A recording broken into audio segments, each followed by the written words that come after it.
Good evening, hello, and welcome here to this wonderful, wonderful building. It's lovely to be at the RGS, and I thank them very much for doing these colours, which pick up on our logo. And welcome, big welcome to the Earth Convention, which is live tonight.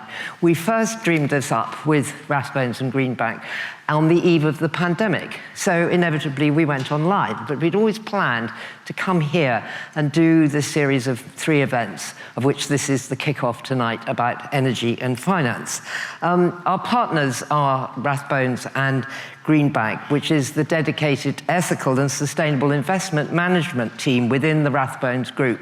So if someone wants to actually use their money in a good way, and we're going to hear a lot about how you use money tonight, you have to go through ethical investors, and these are some of the best. And it's great that we've got Sophie Lawrence here, who sets all this strategy for them to explain why things like pensions matter and other such stuff like that. So enjoy it. The first, as I say, this is the first of the series of 3. The next one is in June on Oceans and Rivers with George Monbiot and the wonderful Professor Tim Lenton. And then in September, we're going to look at land and soil with Isabella Tree and Thomas Halliday. So just also a quick reminder, all our speakers' books are over by the foyer, and they'll be signing them afterwards. Now, tonight's going to be very simple. All of our speakers who are here, who you will know about, are going to speak for 5 or 6 minutes from here or sitting down, whatever suits them. Then we're going to have a chat, and then please put your questions in Slido. They are already coming in quite fast, so keep them coming, and I've got them here on my iPad, and we'll get to them in due course. So the truth is that if we've been having this event even 2 weeks ago, before the tariffs, we'd probably have had a different discussion. I mean, the truth is that when we'd sought this up, the world was a very different place, and the chat amongst all of us for the last half an hour or so has been about what's it all mean, what's going to happen, and we'll try our best to sort through as much of that as possible. I know Mike's going to show you some very chilling slides about our energy use. It's going up. What do we do in the world with a president who says, drill, baby, drill?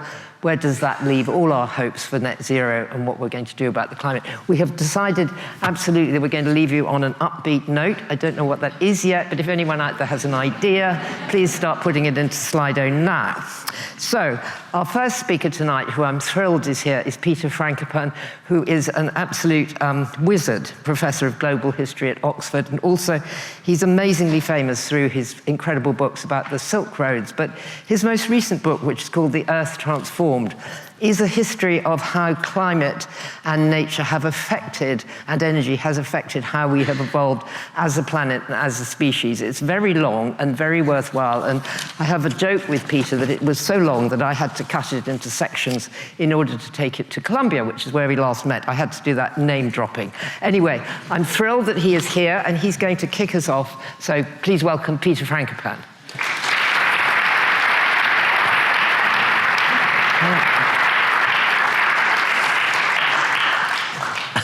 Well, thank you, Rosie, and thank you to the RGS for hosting us this evening. I'm going to talk sitting down so that I don't feel like I'm lecturing you, because it's the kind of evening where that might feel like that's what we're doing. Well, look, all of you in this room are incredibly unusual. I'm not going to say lucky, and I'm also not going to say unlucky. But all of you, like everybody else who's alive on this planet, are living in conditions that no human has ever experienced. So we have the highest average global temperatures for 800,000 years. We have the highest carbon dioxide concentrations in the atmosphere for at least 2 million years, maybe as many as 16 million years. So your parents, your grandparents, and everybody before them lived in different biological conditions. Now, humans are very adaptable. We can find ways of solving problems. We can find ways of dealing with problems. And I'm not here as a climate activist. I'm not here to try to convince you of anything or to scare you.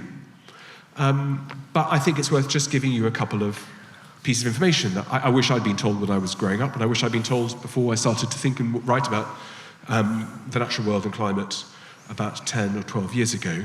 One is that I was born in the year 1971. Since I was born, the combined energy heat production globally has been about 200 zettajoules. Now, most people don't know what a zettajoule is. So to put that into context, that's about 25 billion Hiroshima detonations have been absorbed by the oceans. Wow. That's quite a lot. In 2022, which is the last measurement we had, 10 zettajoules was absorbed by the oceans. That's enough to boil 700 million kettles every second. That's a product of how we choose to live. There are interlocking, complex climate systems on this planet. That we're in a warming phase anyway. We're affected in our global climates by natural phenomena, including the sun, including the moon, including the ways our interlocks work together. But some of the changes that we're seeing today are extremely dramatic. So I spent a lot of time working on and in Central Asia. This morning, average temperatures in Central Asia are not 1 or 2 degrees above their early April averages. They're 10 degrees above their averages. When I was last in Central Asia, about just over a year ago, the Northern Hemisphere as a whole, about 10 days before Christmas, was not 1 or 2 centigrade above average. It was 20 degrees above average. So that affects the consequences of how our lives play out, but they also affect other life forms that we share this planet with. And again, when I was studying history, the only thing I ever heard about was humans. History started with the Egyptians. I wasn't taught about geology or where the world had come from or where humans had come from, and evolution turned into a pretty short lesson where I went to school. But as we sit in changing conditions, those are very difficult for human beings. But they're not difficult if you're an emerging infectious disease, or you're a pathogen, or you're a certain kind of insect. Change is not bad for everybody. There are winners and there are losers. And those losers and winners can be split biologically. They are not globally distributed evenly. If you live near the tropics, life is already becoming quite difficult. So last summer, we had temperatures across India almost certainly above 50 degrees centigrade. But because under Indian law, any temperature reading above 50 means that you are required to be sent home by your employer, amazingly, the thermometer stopped at 49.9 degrees centigrade. Now, 49% of the Indian population work on agriculture, they work outdoors. And those are conditions where, particularly with humidity conditions and wet bulb conditions, human life is very seriously compromised. It's very dangerous to do that. And so we are very lucky living in this island in the North Atlantic. We have things to worry about, like why as it rains a little in March? If you're a farmer, what does that mean for your crops? And we've got, as the Arctic starts to melt, which it is doing, I mean, we had a glacier collapse last year in Greenland that was so enormous in its scale that it made the Earth wobble on its axis. Right? That stuff is huge. And unfortunately, one of the problems about the new incumbent in the White House is that he consumes all the oxygen in the room, which is a real challenge for us. And I said to Rosie beforehand, Trump has set the world on fire. And he's done that figuratively with your pensions, with your earnings, with your mortgages, with your food supplies. Let's see how that all plays out. But things are very easy we all know that. Things are very easy to break. They're quite hard to fix. But he's also set the world on fire because what it's going to do for global temperatures, not just because of the drill, baby drill, but because one of the primary deliverables that the White House is interested in is oil under $50 a barrel globally. If there's a settlement with Russia, which is something that Trump is working on, and with Iran, that might be coming too, then those prices of oil are going to collapse substantially. Now, everything has a silver lining. So it could be because he's put tariffs on the whole world, our incentives and abilities to trade are going to decline very rapidly.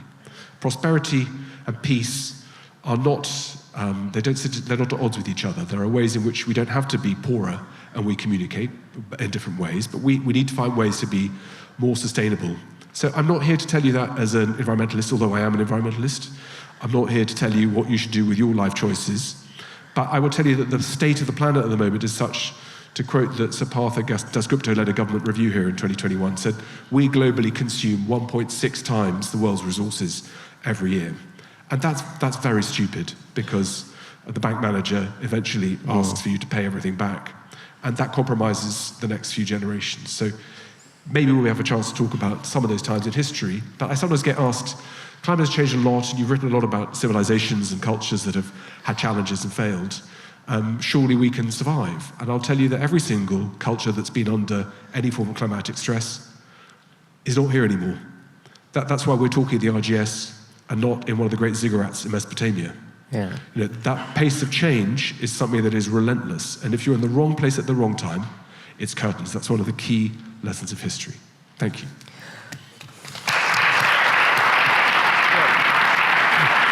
Well, that was a bit chilly. That was, yes, it's a very good point that we're not sitting in a ziggurat. We're here in this current time. But thank you, Peter, for kicking us off with that. There's a great deal to think about. So our next speaker is Mike Berners-Lee, who has been with 5x15 many times. He's the author of How There Is No Planet B and How Bad Are Bananas. And indeed, Mike has more or less put a carbon price on pretty much everything, and probably in this entire room, and his consultancy works on the behalf of lots of companies to tell them how they're getting on with their carbon emissions. He's just done an amazing new book called The Climate of Truth, which takes what he describes as the polycrisis, but I think probably everyone in this room knows what he's talking about, the combination of whether it's climate or whether it's biodiversity and what's happening in the oceans and the politics, puts them all together and says we're in trouble. So please welcome Mike Berners-Lee.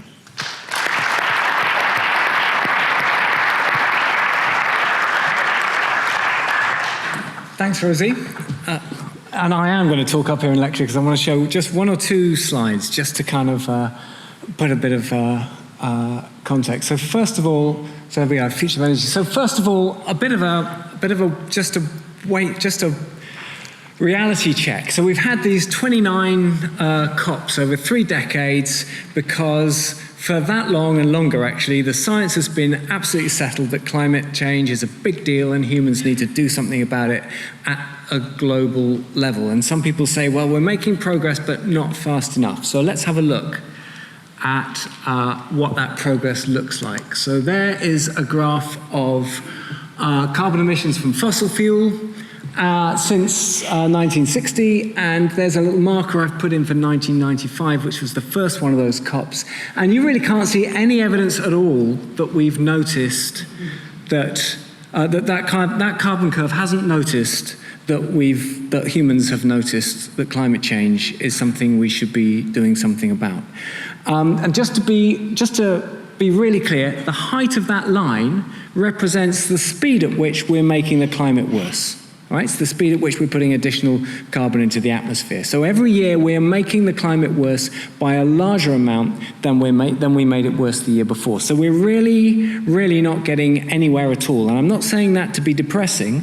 I'm saying that because, as James Baldwin said, not everything that is faced can be changed, but nothing can be changed until it's faced. And we have to look it in the eye that we're not getting anywhere at all. And we'll come on to what it might be that might start to change that. So let's have a look at that energy supply that we've got. So this is it in 1995 when we had the first one of those COPs. And the orange bit represents the fossil energy, that's the coal, oil and gas. And the green bit represents all the non-fossil energy. That's everything from biofuel to hydro to solar and wind and all the rest of it, all lumped together. So there it is, about 19% of the total energy supply is not from fossil fuel. So let's have a look at where we got to in 2022. So isn't that great? Look, the non-fossil energy has grown, hasn't it? Isn't that fantastic? We might be making progress. But unfortunately, look at the fossil energy. That's grown too. Actually, the ratio between those two colours is the same now as it was back in 1990. We've added about 2/3 to both types of energy supply. And the trouble is that the climate doesn't care how many renewables we've got. The climate only cares how little fossil fuel we burn. So why is that? Why is it going up like that when we're getting more efficient at everything, aren't we? All the time. So that must mean our energy supply goes down, right? No, actually this is one of the most simple and important things that every policymaker and everybody here needs to get their heads around. Efficiency improvements on their own, by default, actually lead to a rise in the energy demand. So you see that in spades with AI at the moment. So if you look at the ICT sector, it's been getting more and more efficient. Suddenly it's got so much more efficient, and hey presto, the amount we're doing of it grows much faster than the energy is justified by the efficiency improvement, so the total energy demand goes up. But of course, the ICT sector, it makes the rest of the economy more efficient, doesn't it?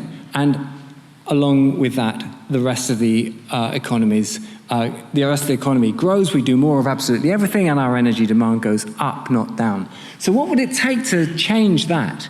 Well, the answer is that that dynamic of efficiency causes a rise in energy demand goes on unless you do something to constrain it. And specifically, we have to constrain the fossil fuel coming out of the ground. Growing the renewables will not do that.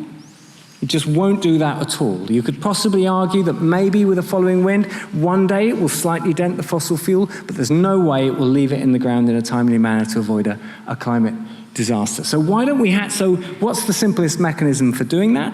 Well, that's a carbon price. Pretty clear, a carbon price is the simplest mechanism for constraining the rate at which fossil fuel comes out of the ground. Why haven't we got one? Because it will work. And that takes us into the question of why haven't those COPs got anywhere? Because there's been at least 30 years, actually more than 30 years, of concerted, deceitful, sophisticated, very well-funded efforts from the fossil fuel industry to make sure that we don't do anything that will work, will succeed in reducing the rate at which fossil fuel comes out of the ground. Let's just have a look at what would have happened if we had not grown our energy supply, but just kept it steady until 2020 and done exactly the same thing with the non-fossil energy. Now you can see that the fossil energy would actually be declining. And there's no reason why we can't reduce our energy supply. In fact, it's the single most important lever we don't talk about enough. And why can we do that? Because we're getting more efficient at everything we do. We just have to bag the savings instead of letting those dynamics of growth go ahead. So, we'll talk about rebounds and backfires are two concepts. A backfire is when an efficiency improvement leads to more energy consumption, not less. And a rebound is just an effect that happens where you think you've made some sort of saving, and actually it gets absorbed elsewhere partially by the rest of the global system.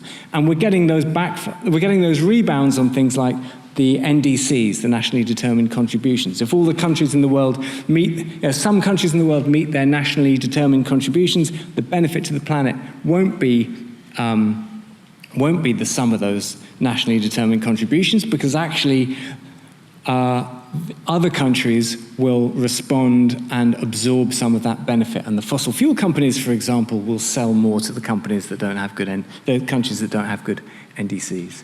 So I'm going to stand back, just do an even bigger take on this, which is that all that energy that we've got, that growing energy supply of ours, and the growing technology we've got with it, has taken us into this new era for humanity. You can call it the Anthropocene, big word for it, the era in which we are by far and away the biggest thing affecting the ecosystem.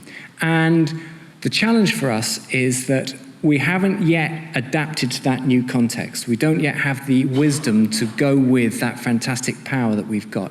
And this is such a critical moment right now, because if we can't make that transition to an Anthropocene fit way of carrying ourselves, we're going to head for a very nasty place. So we're accelerating into this polycrisis, which is not just about climate, but climate is one big symptom of it.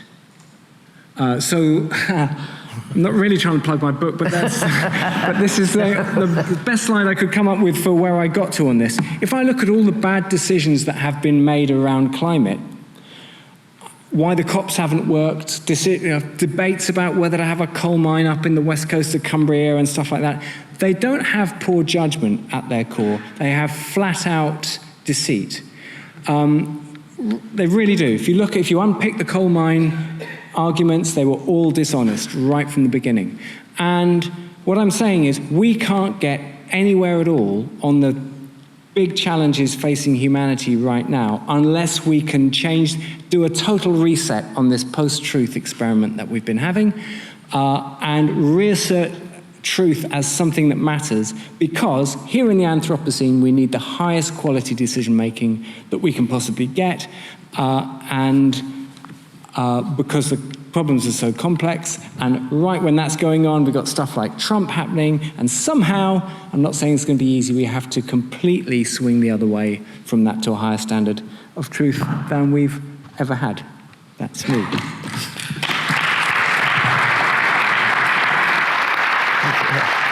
Thank you so much, Mike. And it's a terrific book, and that is just such a chilling slide, especially as it's surrounded by all those chirpy logos of kind of optimism and trees and kind of nice things like that. They probably spent. I should move on from that slide up there. Shall I? Oh, Move on. yeah, you could move it on, actually. I mean, in the meantime, let me introduce our third speaker, who I've already referred to, Sophie Lawrence, who is the Stewardship and Engagement Lead at Greenbank, which effectively means she shapes the Greenbank's environmental strategy. I'm always impressed when I talk to Sophie to find out that the banking world and the finance world is often way ahead of where the political world is, because they actually do think about such things as stranded assets and what things are going to be like in 10 years' time, which politicians are incredibly feeble at doing. So, Sophie, over to you, and thank you. Thanks so much, Rosie, and it's a real pleasure to be with you all this evening. So as we've already heard today, we are at a pivotal moment in the energy transition, both in the UK and also globally. If you work in the clean energy and climate space or have anything to do with it, you're used to being in a constant state of cognitive dissonance. Every year brings continuous growth in clean energy supply, and anyone tuning into the news this morning will have heard that 2024 was no different. Record levels of investment and technological advances. But at the same time, the levels of investment are running significantly below the level required to meet our net zero commitments. All the while, as we've heard from Mike, the impacts of climate change are intensifying. We breached 1.5 degrees for the first time in 2024. The costs of inaction are growing, and millions of people globally are feeling the climate change influence every day. So the imperative for the energy transition has not been greater.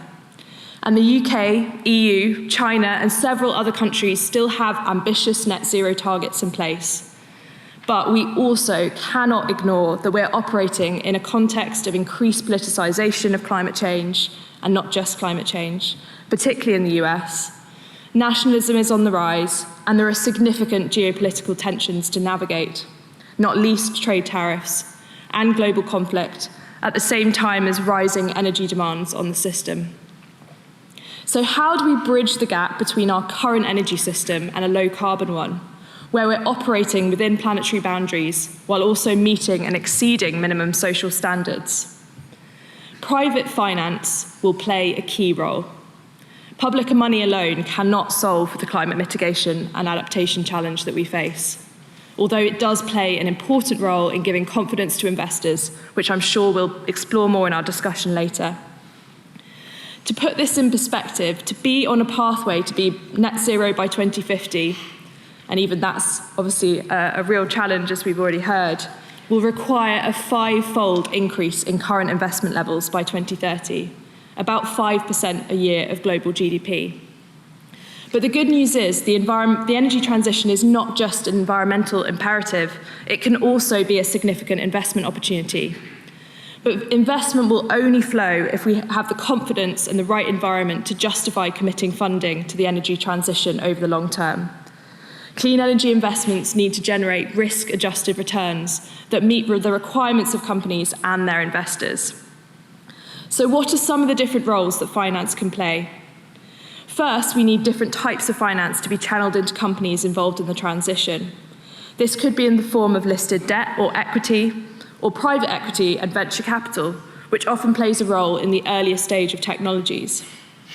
This is going to include investment into clean energy sources, such as solar and wind, which have a really high upfront capital expenditure and so are reliant on significant investment to help them scale.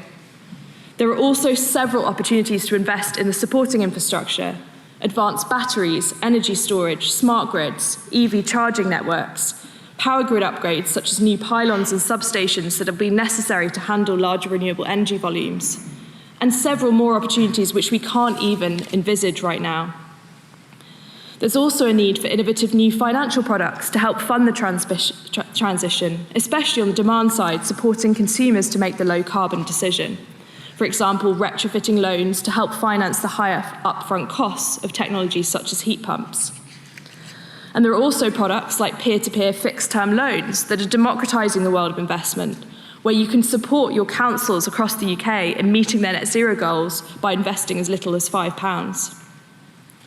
Finance also plays a role in managing risk, and this comes in the form of insurance and risk-sharing agreements to make projects more attractive. Government central banks also have unique economic capabilities to support the financial response to the climate crisis, with their potential not yet fully leveraged. For example, providing low-interest loans to development finance institutions earmarked for climate investments. Or they could be used for grants or backing guarantees for renewable energy investments, particularly in developing countries, to reduce the perceived risk and unlock more private capital. So those are just some of the ways that finance can play a role. But as I mentioned earlier in my remarks, mobilising it is going to be challenging in the current environment. The intersection of policy, politics, importantly different to policy, finance and technology with the energy industry has rarely been as significant as today. Nationalism is on the rise, and multilateral cooperation on the issue is faltering. This matters as the transition needs unprecedented levels of global cooperation.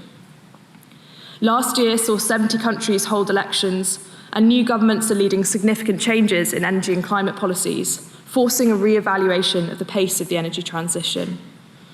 There's also geopolitical competition. China is in a really dominant position in the mining, but importantly also the processing of minerals, essential for renewable energy infrastructure, whether that's batteries, solar panels, or EVs. And this is even starker in the context of tariffs and trade wars, with tensions adding further costs. Affordable and secure energy for economic growth is taking priority, and it's fundamental for these to remain core if governments want to make the transition palatable. So I leave you with this, which is balancing economic growth, energy security, energy access, and sustainable development. Put simply, it's going to be really hard. But put simply, we will have failed in our role as financiers if we deliver our stakeholders a 3-degree world or more, with potentially catastrophic environmental and social impacts in 10 years' time. One thing is absolutely for sure, the scale of the task ahead is going to be enormous.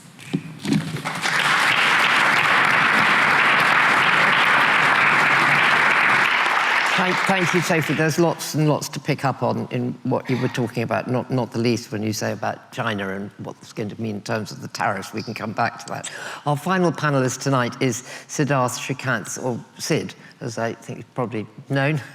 He works as a nature and climate investor at Just Climate, and he also attempts to push money in the right directions. But he's also an author of an absolutely fantastic book called The Case for Nature, which is on sale outside. And that's really about how we can not monetize nature exactly, but how we can move finance into directions that support nature and help conservation. So please welcome Siddarth.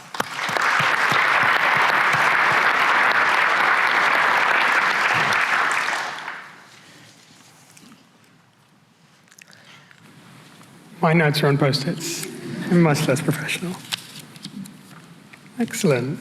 So I'm here to talk about nature, partly because if we step back and ask, where did all this energy come from? At some point, plants drew it down from photosynthetic output and put it in the ground. And so all fossil fuels ultimately come from, energy that plants at some point took in. And if we bridge to today and say, what's the problem is that a huge amount of it is being released all at once. So ultimately, the Earth's biosphere is a source of pretty much all the energy we use in one way or another. And it remains a huge source of emissions, because if you step back and look at what's going on today, about a third of emissions come from land and food systems. And about a third of the emissions we're putting out into the atmosphere actually get drawn down by nature as well. So it would be much worse if we didn't have natural ecosystems to rely on. The way I frame in my book is there's two crises. There's a climate crisis and a biodiversity crisis, and they're very closely linked, but they are distinct. And I think it's fair to say that we're in the middle of what scientists call a sixth mass extinction, in part because we've seen 5 really big ones. Peter talks about this in his book. And the evidence is there that we're now well underway in terms of sixth mass extinction. Now, the way we have started thinking about this, both at Just Climate and as I thought about the book, was that the energy transition is a big imperative, but we also need a land transition. And I'm going to explain why that's important. The food system, which entirely relies on nature and natural capital and soils and water and kind of a stable climate, is failing on its own terms. So if you look across the world and look at falling crop yields, pest pressures, rising temperatures making it unsafe to work outdoors, as Peter said, flood risk and fire, the conventional agricultural system that we've built and that is fed and is intending to feed 9 billion people is under severe stress. And the way we manage ecosystems, natural ecosystems, is also collapsing in ways that are very visible to anyone who's been paying attention to pretty much any part of the world over the last few years. So if you think about all the fires and floods and droughts across the world, they're getting worse, and we know that. But people often don't make the link between the energy transition and the land transition. And I think it's because we haven't really stepped back to think about the role we play in managing land. Pretty much the entire Earth's surface, with a tiny portion that isn't in scope, is human influenced or human managed. And even in places where humans never go, the outputs of the agriculture system have effects. And so, in a sense, the biggest way in which we transform the Earth's surface is agriculture. And the next biggest is actually the way we manage natural ecosystems. Cities are about 2% of the world's surface. There's lots of people there. But this is fundamentally what we need to change if we're going to change our relationship with energy, but more importantly, with the living world that we call home. And so the Case for Nature is really an exploration, a bit of a whirlwind tour of all of the amazing ways in which it's possible to make nature fit within an economic value system that we've essentially constructed, while recognizing that there are large parts of nature's value that will always sit outside of that are intrinsic and spiritual and personal, but we still have to try and shed light on the ways in which we fail to value nature economically, but that could actually be the basis for investment and public policy and personal decisions. And so I go through a number of different case studies from all the way back to ecotourism, which is probably the oldest way in which we've tried to value nature, through to things like better food systems and regenerative agriculture, ways in which we can use urban greening as an example of bringing nature back into our lives. There's lots of different examples in the book, but fundamentally at its core, the idea is that we can value nature. And the economic case for that is the basis of what we do at Just Climate within our natural climate solutions strategy. Because fundamentally what we believe is if the land transition is something that is necessary to sustain life on Earth, that we just don't have the solutions to make that happen quickly enough. And as demand for those solutions grows and has grown over the last few years, those new products and services that we will need end up becoming incredibly important to build and scale over time. And so if we step back and say, what do we need to transition land? In the food system, what we need is weeding off fossil inputs, which form the basis of all the fertilizers and pesticides we use. We need far better ways of then turning that food we do produce into usable energy without wasting so much of it. We absolutely have to find ways to better manage ecosystems, protect them where possible, restore them in areas where we've degraded land, and then bring land back into productive use, because what we've also done is lost a huge amount of productive land through the way we've managed it. And so there are lots of business models that sit within that can be investment opportunities. And what we're dedicated to doing is finding those solutions and helping them scale, not just with capital, which is really important, but fundamentally business building support, because without that, there are lots of entrepreneurs who can never get to scale and have a real impact. And so if we step way back and say, what are we trying to do here? We have this massive challenge with the way we use land. Valuing nature fundamentally means recognizing that there are ways in which we depend on it and that we can fix those dependencies through new solutions. And if we step all the way back to what everyone else has said, I think we have a situation here where the climate and nature crises are deeply intertwined. We simply cannot solve one without solving the other. And so my role here, I guess, is to bring the nature angle. But I'm delighted to be here and excited to discuss this all with you. Thank you. Thank you, Sid. Thank you, everybody. And do keep your questions coming on Slido, and we'll come to them really soon. We've got some great questions coming in. Peter, that whole point that Sid was making about how we separate climate and nature, all the case studies, in a sense, in your book are when nature has been ignored, isn't it? I mean, soil has been overused, fertility has gone, everything's kind of collapsing. Is this just a human condition that we don't understand what the Earth gives us? Well, we're not. Yeah, that's probably right. But, if you think back to the opening of the book of Genesis. Dominion. What were you going to say? No, I was going to say that the story about Adam and Eve, that is the story is an environmental cautionary tale. It tells you that you've got everything you need. If you behave in a way that is stupid, selfish, and disobedient, you're going to be punished environmentally. There's a reason why that was written down. There was a reason why the story of the creation, which is not just a story for Christians, it's also the Torah for Jews and sacred for Muslims too. There's a reason why there's so much attention paid in every single religious belief system all over the world about connecting morality and good behavior with environmental conditions. And that's not to do with hunger, that's to do with storms, fires, droughts, and so on. So those are written down to warn that you should live in a way that thinks about other people, thinks about the divine, thinks about respect, thinks about sustainability. So I think that the challenge now is that there are more of us than ever before on this planet, and we're cleverer than ever before. So we've got new tools to be clever and more efficient. And that's great if you're in a university, but also it means you can cut down the Amazon quicker than ever in history. It means you can destroy things faster than ever. So it's calibrating how you get those rewards. I mean, some of the things that happens, if you ask my Vice-Chancellor at Oxford, Irene Tracy, we've got the technical knowledge how to do carbon capture. Mm-hmm. It's just funding it. Mm-hmm. And it's funny, I mean, it's a bit like during the Cold War. I do lots on Russian-Soviet history, particularly over the last recent years. We all pay vast amounts during the Cold War. Trump this morning, to glee, well, in his own mind anyway, announced he's going to have a $1 trillion budget, the biggest defense budget in history. All of our money spent on defense is because there's a risk that we might get attacked, right? So it's one of the points Carl Sagan made very brilliantly, which is that because the risks of being attacked is so big that it's worth spending it. So why don't we treat climate the same way? We can see what the risks are. Mm-hmm. Where's the insurance? Mm-hmm. Because when you see LA burnt down, when you see single storms that come through Florida that do $100 billion of damage, when you see people drowning in Valencia, you can see these things in real time all around the world, wherever you want.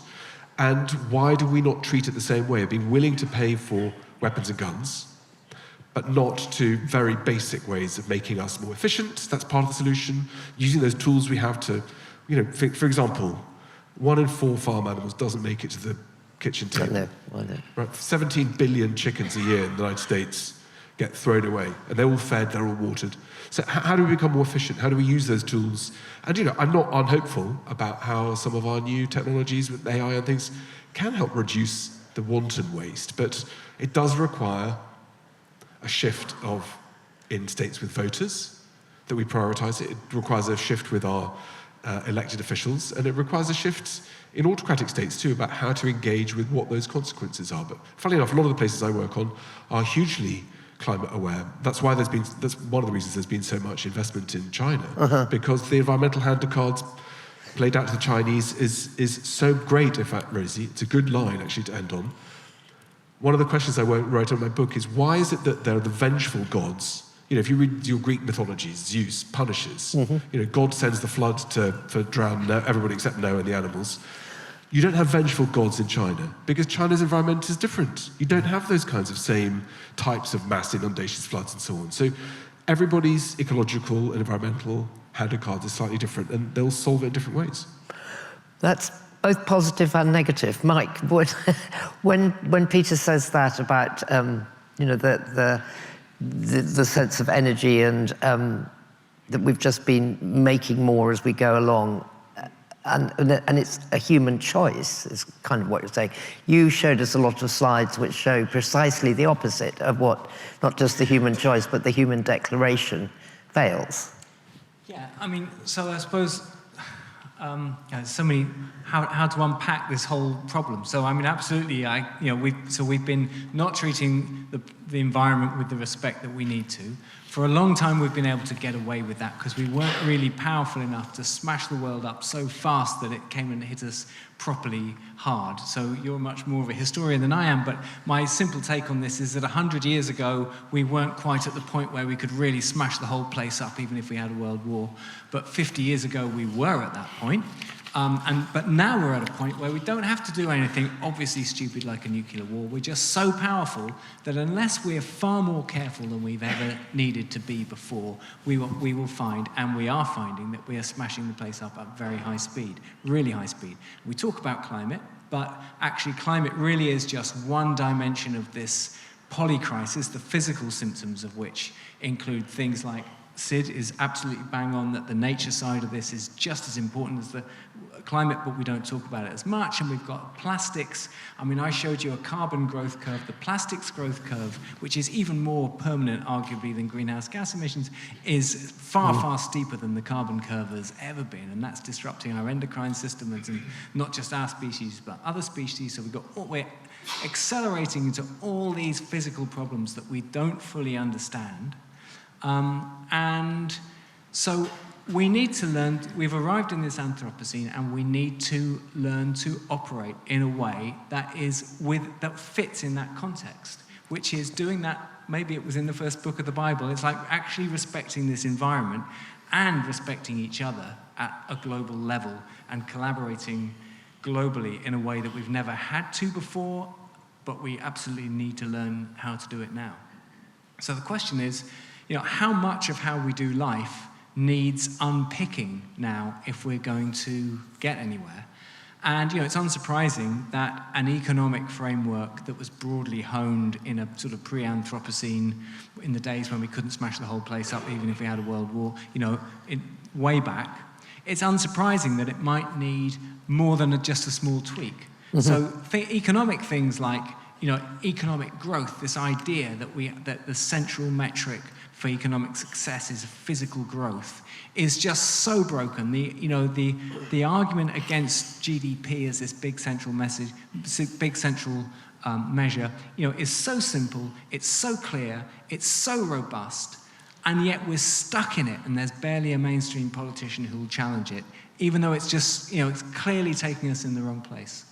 And then our whole relationship with technology, which is, we have this thing where we say we control technology because we must do, right? Because we invent it. But actually, it gets invented, we have a market economy, somebody finds that it can give them a profit opportunity and an efficiency improvement. Because they've adopted it, everybody has to adopt it, otherwise you get left behind.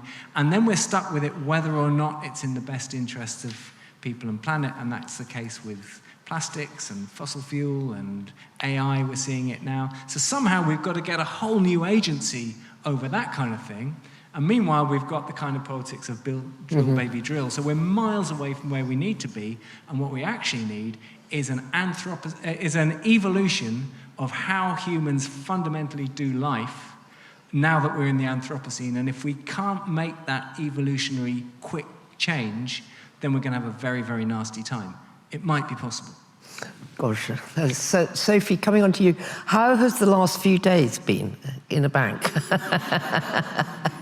I think some of my colleagues in here will probably be able to answer that, quite well, and maybe, with some interesting language. I mean, I think it's obviously a fascinating time to be having this kind of conversation, and I haven't got a crystal ball or an insight into kind of Trump's next tweet, but I think, some of the sort of near-term things, if we're thinking about the energy transition, that are kind of interesting to think about. So one thing is, we've just been talking about kind of this transition, and we've got moving from oil and gas to these critical minerals. And we really need to be able to understand kind of where is the supply of those critical minerals, and how are countries kind of working about kind of securing that supply chain, because it's not just about having access to the reserves, but it's about kind of the processing, the refining, the transporting, and the other parts of the supply chain. And actually, if you look at the 50 critical minerals for clean energy, the US is heavily reliant on imports for those critical minerals. So that's your first kind of piece. You've got rising levels of inflation, which is putting pressure on costs. And as I mentioned in my remarks, it's a difficult time already for a lot of renewable energy companies and companies within the clean energy kind of world, because costs are already tight. So any additional costs on labour, on materials has a real impact on the margins and continued growth. And I think beyond tariffs, I think it's really important to look at some of the other pieces. Mike was saying, is this the worst we've seen in the last kind of couple of months? And I think it's a really good point, because actually a lot of the other changes have gone slightly more under the radar, but are really important. So things like the fact the Environmental Protection Agency is being kind of disbanded, that is a real trailblazer for environmental regulation globally, and has been looked at as such, whether it's the protection of land or rivers. Another really interesting kind of one, which you probably haven't kind of heard about, is the National Oceanic and Atmospheric Administration has been disbanded, and that manages a huge network of climate risk kind of data and weather stations and satellites. And actually, I was reading something from an insurer the other day that said actually that's already impacting the climate risk, or they were worrying about their access to climate risk data. So, there's a huge amount, and that's before we've even talked about withdrawing from the Paris Agreement. Obviously, Mike's just mentioned the importance of global cooperation being so important, and it feels like all of this is really moving to more kind of climate isolationism and resource nationalism, and everyone kind of putting up their borders rather than really thinking about how to expand. And obviously, that's this week. We might see something else, and I think what is going to be really interesting is seeing what happens with different kind of bilateral trade agreements that emerge, and that's going to fundamentally reshape a lot of this. But just a few thoughts. That's great. Yeah, go on. I was going to say it's been a really helpful reminder of something I have to remind myself of all the time. People sometimes assume the market economy is this natural law that, the markets exist and they just work and they have certain rules. We often forget that we made those rules and that we can remake them. And the last couple of weeks have been a really helpful reminder that you can remake them at the stroke of a pen, if you so choose. And markets without rules collapse consistently. So we have to put some rules in place. And many of the tweaks we're talking about fundamentally are about not dismantling markets entirely or getting rid of them, but changing the rules of the game, because capital is incredibly efficient at doing what it does, which is multiplying within the guardrails that we set, hopefully democratically, but in every society there are guardrails. And the payment system wouldn't exist if we didn't have rules around fraud, right? And of course, it's now a massive industry. No one questions the fact that this exists in the background. We can remake those rules. I think that's the silver lining for me. Go on. In which case, Trump is a hero. Trump, I don't need to tell you about the drill, baby drill. I don't need to tell you about 190,000 pages that have been deleted from the White House on climate change. The National Threat Assessment that's produced by the intelligence services that came out 10 days ago, for the last 15 years has had a section on climate change alongside Russia, Iran, China, etc. This year that's been removed. And under questioning by the Senate, Tulsi Gabbard refused to answer why that had been the case, right? So Trump is not a friend of climate change. But ironically, what he's done is to dramatically slow down global consumption patterns. He's, by putting tariffs on, is going to produce massive inefficiencies and push up costs to the point that perhaps people will be more careful with their resources because things will have to go further, because he's made the whole world a lot poorer. And he's done that certainly for the United States, possibly for the rest of the world too. So, of course, Sophie's right about what might come, what those bilateral agreements might look like. But if we've learned one thing in this country after the horrors of Brexit, is that trying to make any kind of agreement with your closest neighbours takes a bloody long time and is still done inefficiently and stupidly and doesn't allow us to have the efficiencies that are, to Mike's point, actually, if they're not guardrails, they can be devastating, because the more people can trade, the more they can spend, the more they can consume. Capitalism can be a shock. So in the same way that Putin united Europe, which I don't think he was trying to do, and has galvanized the European defense industry, which I don't think he was trying to do, nor Trump, sometimes these things have strange lives of their own. So all of us in this, I suspect most people in this room probably would have an antipathy towards Trump for lots of different reasons. probably starting with pensions, but going through to his personal characters and so on. But what he's done in these last few days has produced the reset that sensible people around the table at COP haven't been able to do. Yeah. He hasn't done it on purpose. Yeah, it's a really good point. Mike? I'm with you. I'm going to have a go at doing the optimistic thing on Trump as well. Mm-hmm. So I didn't come up with this. yeah, well, let's see what happens anyway. So, I agree with you. The thing about the tariffs thing is, the way we look at the way that we look at economics is so broken. It's so un-Anthropocene fit that when we have things like if those tariffs slow down the economy, an economy that is hurtling us towards unspeakable environmental damage, then that's not entirely a bad thing.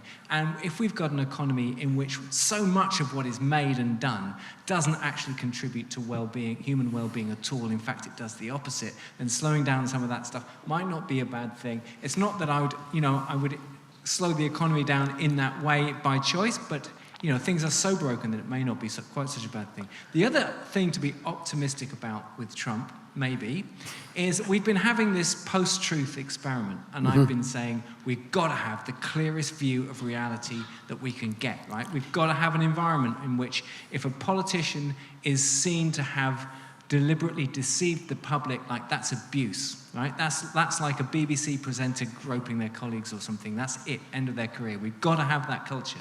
I don't think humans can thrive unless we can establish that, because we just can't get the decision-making in place that we need. Well, Trump gives the whole world, including the people of America, something to react against, right? We get to see what happens if because lies and deceit can be enticing, right? People spread them because it's kind of, it's fun. You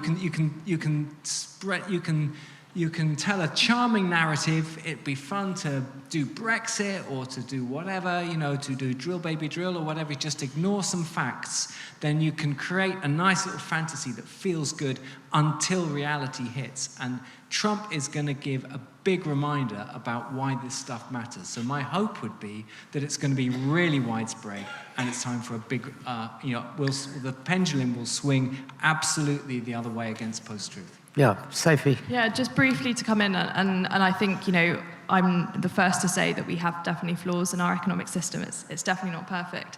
But I wouldn't put all actors in that economic system in the same category. And I think the key thing here is the time horizon. So there is a lot of short-termism in our economic system, but that does not mean that all actors are acting in that way.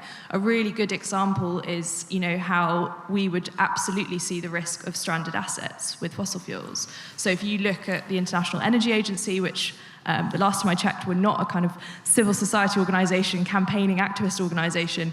They predict in their different scenarios that we are going to reach peak oil by kind of 2025, depending on the scenario, slightly later. That is really quite staggering. You only have to look at China. They've electrified their economy so rapidly. They are going to be hitting, if they achieve it, peak carbon emissions by 2030, which means we're going to see a massive drop in oil demand.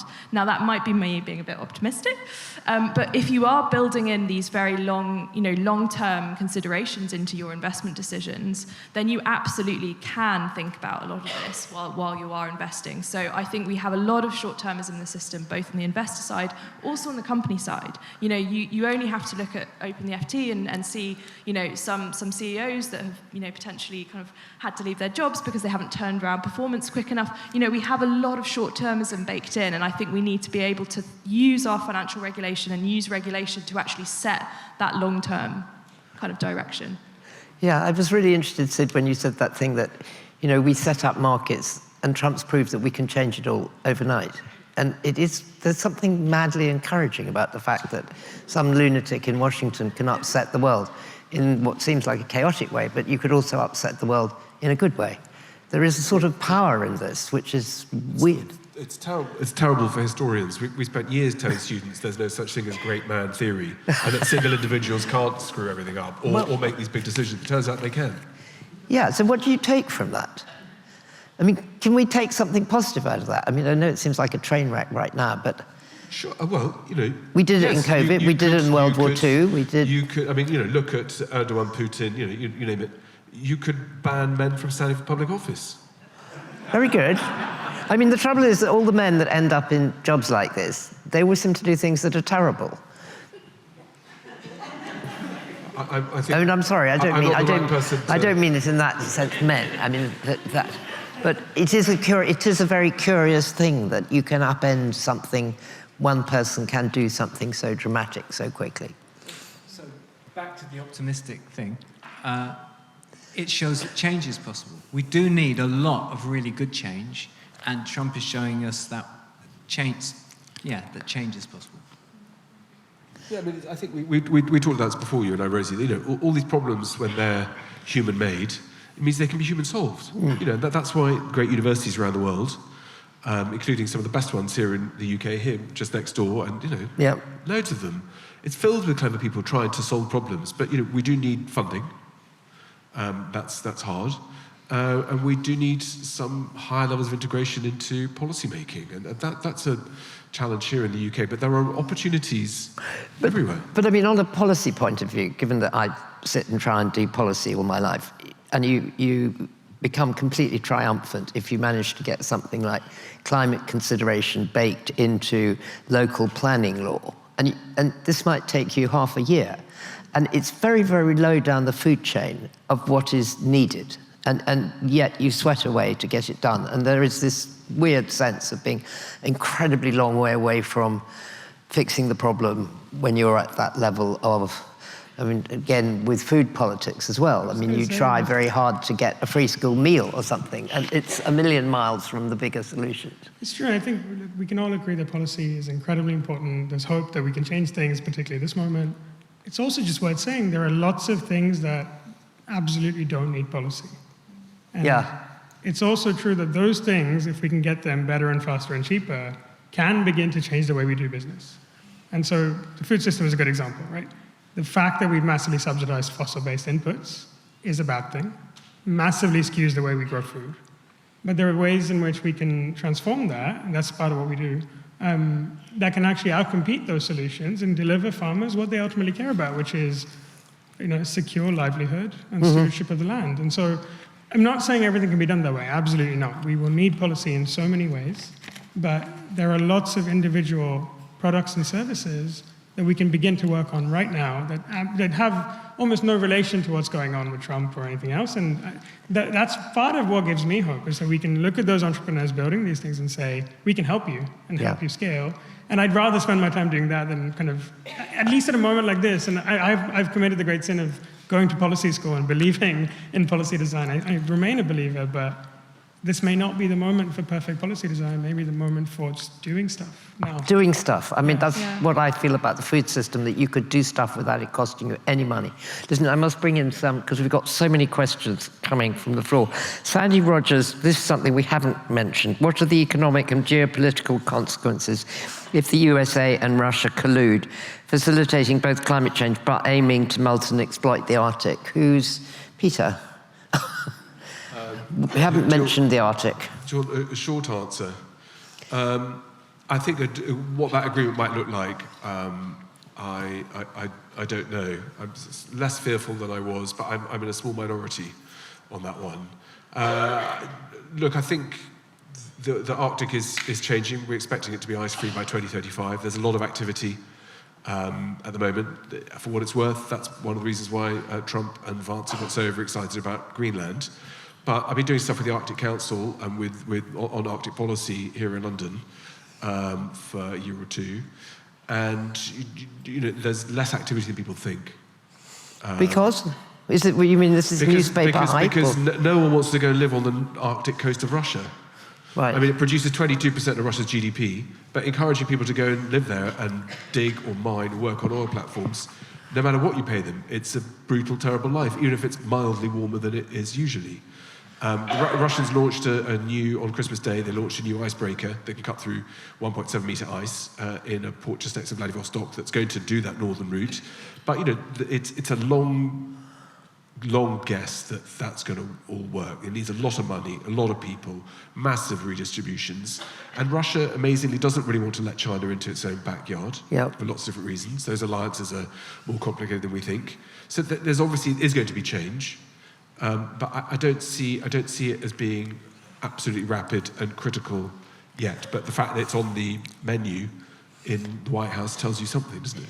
Yeah, and Sophie? No, I was just going to briefly say I think this is, to Sid's point, this is where you almost don't need the policy when the economics don't make sense. You know, when you are talking about a sort of environment now where kind of 96% of utility scale solar and onshore wind is cheaper than you know, gas and oil, then than coal, you know, the economics just don't make this, you know, viable. And I think that is a really important point. And as Sid said, you know, there's also technological advances that we cannot even envisage yet. And, I'm not one for putting all our hopes in a big technology bucket. And, you know, we have to be really skeptical of things like carbon capture and storage. It's still largely untested at scale. So we absolutely do need to be careful there. But throughout history, and I'm sure Peter's the expert here, you know, we have come up with innovation that we could not envisage, you know, not very long before. So, you know, you were talking earlier about one of Sid's investments is, you know, eDNA sampling, where just Can you just explain what that is? Yes. Well, I'll hand over to Sid to do that. You're the expert, so we're investing in it. We were just talking in the green room, and so this is a company that takes a tiny sample of soil or water, sequences all the tiny bits of DNA that are in there that every living organism sheds, and they tell you what species are in there and how it's changing. It's called Nature Metrics. And the reason it's great is we currently do that all over the world to build infrastructure, to do conservation projects, to do public sector work, to build a home, usually with people with clipboards. And it's not very good and really expensive. And so if we want to preserve and restore nature, we need to understand what's there. We currently don't have the tools to do that. And in a way, this innovation and things like it are making it possible to do the things we want to do anyway, but do them significantly better and significantly cheaper. So there's no reason why it shouldn't scale. If you know, they get up the kind of learning curve on business building and capital, and there are lots of other things like that. So it's a great example of, and again, this will not solve the whole problem, but there are really big chunks of it that we can take out just with solutions like this. And some stuff is really coming of age and becoming investable, whatever the political environment. So I'm thinking of electric 2- and 3-wheeler vehicles in developing cities that just, you know, they're actually help people to earn a living. They clean up the air. They're fantastically investable right now. There's nothing not to like about it, and we just press the button on it. So, and actually, we haven't mentioned kind of, we've probably been quite, well, we haven't been totally, but sort of very sort of Northern Hemisphere focused in this conversation. It's really important to mention that, you know, we've still got 650 million people in developing countries that are living in energy poverty, and actually a very small amount of the investment, only 15% of clean energy investment globally is going to those countries. But as Mike said, a lot of the technology is leapfrogging, so it's not going to, you know, a combustion engine, it's going straight to an EV, which is really exciting. So there's a question here, Mike, about whether you can couple carbon pricing and tariffs. I mean, could tariffs be based on carbon footprints? Well, we could, if we do carbon pricing in some parts of the world and not everywhere. It's unlikely it would take off in the whole world all in one go. Then we're going to need to do border trade carbon adjustments, and it is possible to track the carbon through that and put a price on it. Yeah, it's a doable thing. We need to sort out the world of supply chain and product carbon footprinting, and I've got a little project going on at the moment because it's the current state of the art there is just methodologically unnecessarily problematic, but that's kind of a detail. But yeah, it's a doable thing. And people talk about carbon pricing as if, you know, they think it'll make people poorer. And it absolutely, totally doesn't need to do that. It's a huge revenue stream. You can use it for funding all the great technologies and fantastic jobs in the green economy, and you could also use it for taking people out of poverty and so on. There's no reason at all why the response to climate change should put people in more poverty. You could respond to climate change in a way that did exactly the opposite of that, and that's what we should do. So there's a question here about whether you can ever make capitalism as a sustainable, I mean, can capitalism be sustainable, very simply? What do you think, Peter? Sure. Well, the alternatives are not great in their benchmarking, are they? No. Yeah, I think it's. I mean, you know, I suppose pretty predictable. I'll say that it's about education. Go on. You know, I was never told how much water goes into making a pair of jeans. You know, 7,500 litres. So that's an adult's consumption of water for 7 years. I wish I'd known that. And you know, I'm not a big buyer of clothes, but I think if you give people information, if you tell them about 400 zetajoules absorbed by the oceans, if you tell them to understand what their footprints are, and you teach them what happens with the environment, you integrate it with history, then I think that's a good starting point. But we don't teach young people that at primary school or secondary school or university. So some of it is about how, I mean, that's my view, is how do you then break down those barriers so you're more inclusive of explaining that we're in a golden, I mean, I said that in my book, you know, we're in a golden era.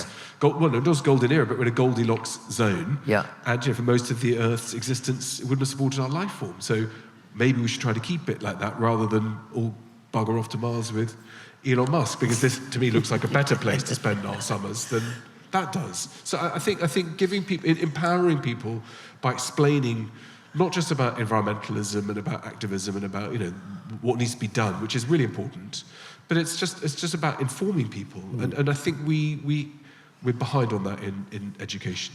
Yes, it's a curious lack, isn't it, that we do not teach what this is about. I mean, I remember being so gobsmacked by that business about jeans or what a cup of coffee actually cost. And I always think in the food system, if you could show that a yogurt meant the extinguishing of an orangutan's home because the palm oil had cut. Kit Kats are the worst. Kit Kat. Well, for what the number of animals that get. Well, palm oil has been absolutely catastrophic. Yes, and it's full of, you know, that actually if you showed a child that connection, they would get it very quickly. Can I jump in on that? So I don't think palm oil has been the problem. Palm oil is the most productive oil crop in the world. Yeah, but hang on a minute. If you drive across Malaysia, there's no jungle and there. I used to work on tropical deforestation. The problem is the fact that we need so much palm oil. If you try to do canola oil for the same amount of oil demand, you need twice as much land. Right, so palm oil is not the problem. The problem is we've set up a food system that relies on cheap inputs like palm oil to fill essentially, you know, real ingredients. So the reason we use palm oil is because, you know, peanut butter doesn't need palm oil. Peanuts have oil. You put it in there, so you need fewer peanuts. And so we've set up, both demand and the markets themselves need cheap fillers, cheap calories. So you think about corn, 95% of corn grown in the US is not grown for human consumption. Roughly split half and half between feed for animals and fuel. So we've made all these bizarre decisions about the food system. It's never the fault of an individual plant, an individual grower, or frankly, even an individual country. I think it is ultimately all of, you know, billions of actors responding to demand and the rules allowing things like deforestation to exist. So Indonesia's cut deforestation by 85% over the last 5 years, simply by locking up the bosses of some of these large companies. So it's possible to change things, right? But it's never the problem of, you know, palm oil is the problem, we should boycott palm oil. I think we actually need some systemic change. Do you think it's the case that when people get to understand what's in the supply chain behind their cheap chicken or whatever, that it actually is sufficient to make people en masse want something different and change to a more sustainable diet? No. You don't think so? No. Because I think consistently people have proven that they will make bad decisions about their personal health, family's health, community's health, if it's tempting enough. And we're also, remember, we are animals, right? Like, we respond to pleasure and pain. And many of these foods are engineered to make us feel really good. And there's a reason people consume this stuff. And it's not as simple as I can understand and therefore I will change. If that were true, then frankly, I would be living a different life. And I'm sure lots of people in the audience would agree. I think it's a combination of education and, you know, more systemic change that restricts choice in certain cases and makes better alternatives available that don't cost more. At least in the long term. So it's 3D chess rather than inform and they will change. And so maybe that's where the role for regulation. I know you're too pro-regulation. One of the places where we probably need it. Just briefly to come in on the capitalism point. I mean, I think some encouraging things. I know that it's not everything, but you know, even in the time since I kind of graduated, you know, learning about climate change and nature-related risk and sustainable development is massively more part of the curriculum of MBA programs, masters. When I was choosing my masters back in 2008, no, not just that, like 2014, sorry, got that completely wrong. But there was actually only one sort of standout course, which was just down the road, an Imperial Environmental Technology, which has now been going for over 40 years. Fast forward to today, there are so many options, so I think it is getting more part of the curriculum. And then I think just the sort of final point we talked about, some of the ways that you can internalize the externalities on nature and climate, which we absolutely need. And I really liked, it was actually Henry Dimbleby recently who did the food strategy for England, said this at a talk recently. It really stuck with me, which is Donella Meadows, who's one of the big kind of systems thinkers. She said it's really difficult to change the whole system, but you can dance with it. So I think that was really, really nice, and actually a lot of the things we've talked about today are almost that kind of dancing with it. Yes, thank you. Mike, I'm going to come to you with something very different from David Urquhart. What are the dangers to a sustainable future of deep-sea mining for critical energy? Crumbs. I'm not a deep-sea mining expert, but well, I gave it a shot that you might know the most. We haven't really talked about oceans that much. The whole mining thing. We've looked at, actually for some asset managers, my company, we did a deep dive on quite a few mining companies to have a look at their social impacts and their environmental impacts, and all of them were a total disaster. I got to the point where people in my company were saying, Mike, don't ask me to look at another mining company, please. It's just, it's just too unpleasant. So one of the things, I was talking about reducing our energy demand. Mm-hmm. And one of the things that will do will be that it will reduce the pressure on all the other stuff like mining, rare minerals and all the rest of it. So all of that, reducing our energy demand is just it's just so important from practically any perspective you come to look at. I could do it on deep sea. One of the things that tech has done is given new underwater drones, and one of the last 5 years, huge amounts of underwater mapping being done by, particularly by states, to a bit like the 19th century, claiming territory. Different bits. Well, if you can claim underwater outcrops as a sort of signature geological standalone outpost, you can name it and you can claim rights to it. And so there's a lot of that in the Arctic. Some of the questions are not just about the transit routes from China to get to the Atlantic, etc., but it's also to the White Sea, but it's also about exploitation of the seabed. And the environmental pollution obviously is one thing, but also it's the sort of scramble for resources that becomes very quickly I think, in my view, not a problem of capitalism. We're now in an age of great state competition, where everything has a national security implication. And in my world that I work on, everything now has a national security, where there's the right, it's a bit, the American framing is, it's a yard with a fence around it. That yard gets bigger and bigger and bigger, and the fence is higher and higher. So any form of strategic asset that gives you a competitive advantage or vulnerability, like seabed, suddenly becomes something that the whole state throws itself into. And there are only so many countries on the planet that have the capabilities to act like that. That's one of the reasons we can't be an AI superpower in this country, is because we don't have the energy resilience to be able to power our machines. Can I ask a completely dumb question? Who do you register your rights to own this bit of seabed with? You sit and wait for a UN agency that's going to become formulaic. So places like the Arctic is a key area. So you'll maybe have seen Xi Jinping's New Year's Day speech, which I did, and he only mentions one place on Earth outside China, and that's a new observation station in the Antarctic, in a particularly inaccessible place. And China declared itself a near Arctic state in 2018 because there are key areas where there is not very well developed international institutions and collaboration and law. And the Arctic, the poles are two of those, and so is the ocean floor. It's pretty scary. And my job isn't to be scary. That's just life. That's just reality. Yes. That's the world we live in, and it's not like it or don't like it. It's just that's it. Like Aquinas said, it's quod est. It's what it is. Somebody's come in with a question, Mike. I'll come to you in a minute, Sophie. Just saying, have you ever been threatened by the fossil fuel industry? Have you been followed? Have you been spooked? Because you're one of its biggest opponents. Well, there are plenty of us, so they have to pick their battles a bit. It crosses my mind it could get uncomfortable going to the States now, because page 1 of my book is very explicit about what I think about Trump, I suppose. It's funny, I once did did a talk at a Shell conference, and I came on after Ben van Beurden, their chief executive at the time, and I just had to say, look, everything you've been listening to is a load of nonsense. I was just thinking, if I don't say this, I'm going to hate myself. He was talking about how we can't invest properly in renewables because the market's not ready for it, and he was all kinds of things that just weren't true.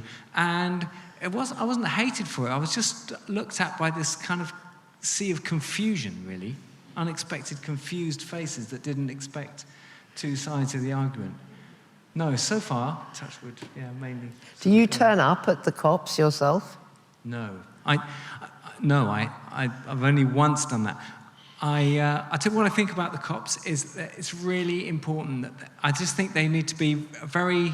There's no case for any kind of jamboree or sort of pomp around them. They just need to be, all right, we've failed 29 times.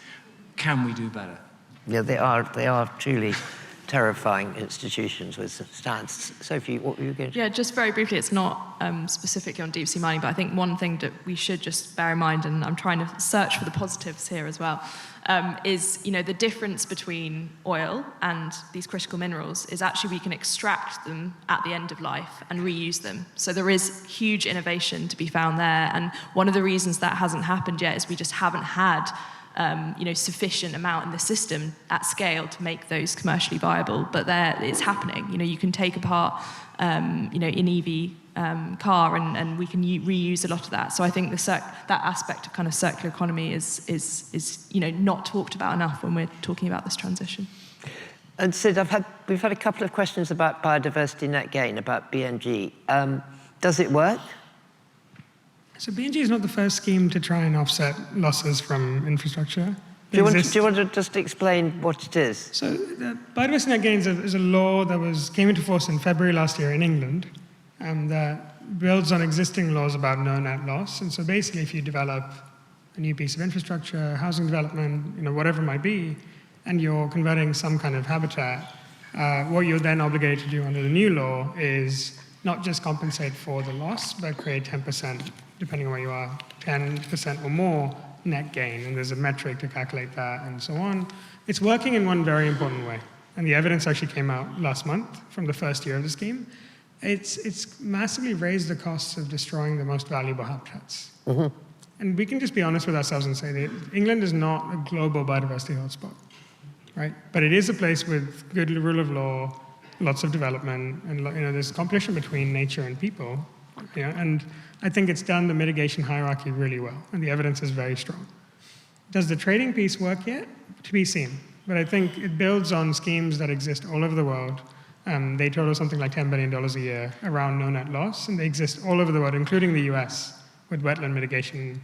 And you can make those rules better over time. So I think it's a really good start in saying there are some costs to converting natural habitats, even if there's a good reason to do that. And in some cases, you can restore. The habitats that are being lost are not of particularly great significance, and you can actually create net gain done well. I think jury's out on whether that happens. But. Thank you. Just those some of those mining companies we looked at, one of the things we found in some of the sustainability reports was the idea of offsetting their biodiversity problems. So they go into a unique habitat, smash the whole thing to bits, wreck it with a whole load of mining, and plant some trees somewhere else, and kind of saying it's okay. So usually it's like building an office park in Surrey and converting a field. That's what net gain does here. Okay. I get it. Actually, for pristine natural habitats, often the best thing to do is to leave them alone. Yeah. But sometimes there will be trade-offs, and one of the things I explore in the book is when those trade-offs occur, how do we resolve them? How do we build enough energy infrastructure, which will come at some cost to nature? And I think the best way to do that is to resolve them honestly and transparently. And this is one step in that direction, I think. Thank you. Thank you. And I'm afraid we've now run out of time. So I'm going to ask you all one question. I think actually we've been pretty optimistic on the whole. I feel that, but I'm not sure everyone agrees. Sid, have you got something optimistic to leave us on? Or what should we do? Either that. Yeah. Something optimistic. I think one, and Peter's book is very optimistic because you step back 6 billion years and you say, this has happened before. I was talking about this essay by Carl Sagan, Dorian Sagan and Lynn Margulis, written in 1989, I think, And it's a beautiful essay called Gaia and Philosophy, and they use the phrase upright mammalian weed to describe human beings. We're two-legged mammalian weeds. There have been, mass extinctions caused by single-celled algae in the past, and so we're not that unique. We're not uniquely stupid. We're not. This has happened before.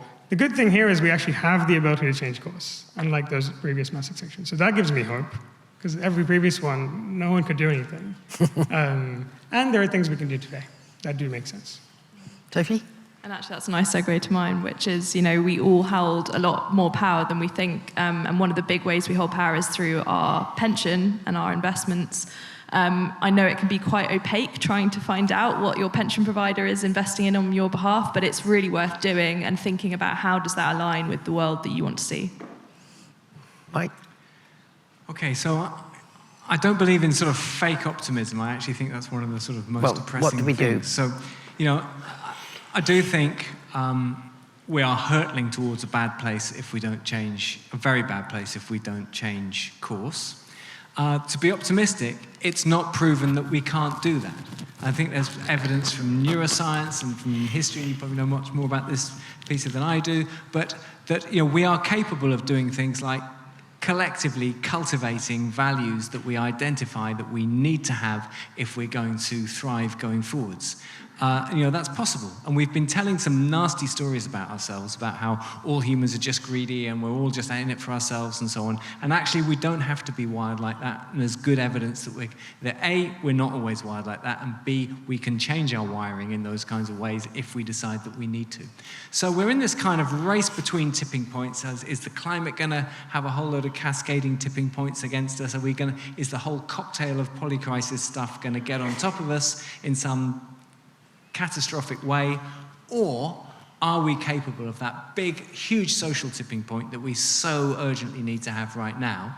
And my point of optimism on this is that when a big systemic change is just about to happen, it can look a long way away, and actually the conditions for that change could be could be carefully coming right, and then suddenly the change can happen very, very quickly. So I don't know, where we are with that. But the harder we push, the better our chances are. And then just one very practical thing if you want to have agency, because I think we do have more agency than most people think we have. When we get how big and global this problem is, it's easy to go, oh, well, there's nothing I can do.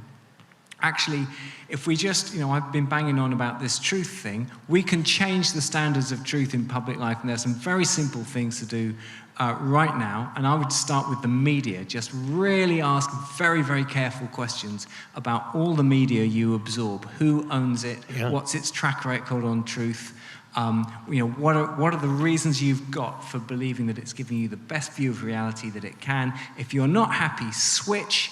Go and find some good media that does meet those criteria. Pay it money, proper money, maybe lots of money if you can afford to. It may be one of the most powerful things you could give money to. And then finally, if you want to have more leverage, go and challenge your colleagues, your friends, and even your family if you think they're absorbing bad media, because that's it's an area of very high leverage for us if we actually want change. Do I need to say anything? Yeah, definitely. Look, I think information and education are the cornerstones of happy, free, and open societies. We don't always have to agree with each other, but I think fundamentally people are good people. Yeah. Even when atrocities have been committed in the past, sometimes they've been done out of fear. People make bad decisions, but whatever your political persuasion is, and I've revealed more of my own this evening than I would normally do around Brexit and Trump, but I think we're living in an age of so many multiple revolutions. Demographic we haven't talked about, geopolitical, obviously, technological, climatological, disease environments. That is a moment to really concentrate the minds. And one of the questions I think, looking back 20, 30 years, is that the 90s felt great. There was Blair got into power. There was good music. The football was okay, and it was everybody would take that like a shot. Here in Europe, particularly in Western Europe, to some extent the United States are trying to solve a problem in a very dramatic way, but that's not what the world looks like to most people on this planet. Most people look forward to tomorrow, that it's going to be a better day. They think that their world will be more open, freer, and better for their next generation. And sometimes they're maybe not right to think like that, but we are in a darker place. So I think the decisions that we make with our minds concentrated are hugely important, but there's no denying we're in a tough spot here in the UK and in Europe and in the West. But we should be thinking about some of these things longer term. So it's a good sign-off. I've been writing this afternoon about long-term plans in places like Vietnam, Malaysia, Kazakhstan, that have a kind of where do we want to get to by 2035, where do we want to be by 2050? And plans sometimes take you in the wrong direction. But for the last 10 years here, we haven't known what we're doing for the next week.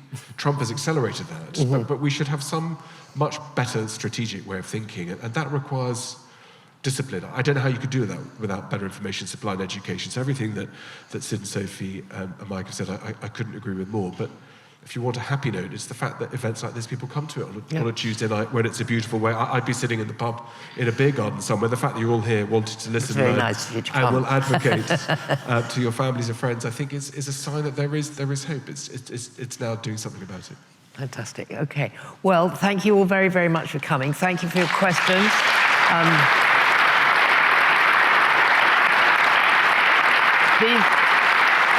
Please come back and join us for the next two in this event. I can't promise that they'll be as good as tonight, but we'll do our very best. The speakers are going to be outside signing their books just near the entrance. Please go and buy. They're all really good. And please give them a really big round of applause to Sid and Sophie and Mike and Peter.